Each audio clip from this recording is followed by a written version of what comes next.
មិនស្រឡាញ់ចាំបាច់អីធ្វើដូចស្រឡាញ់បើមិនស្រឡាញ់ចាំបាច់អីធ្វើដូចស្រឡាញ់នំសំដីផ្អែ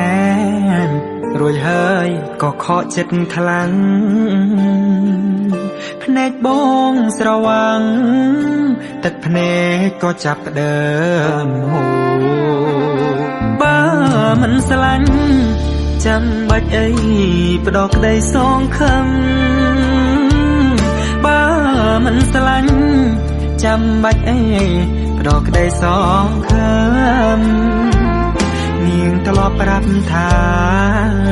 នាងស្នេហ៍មានតែបងមួយណា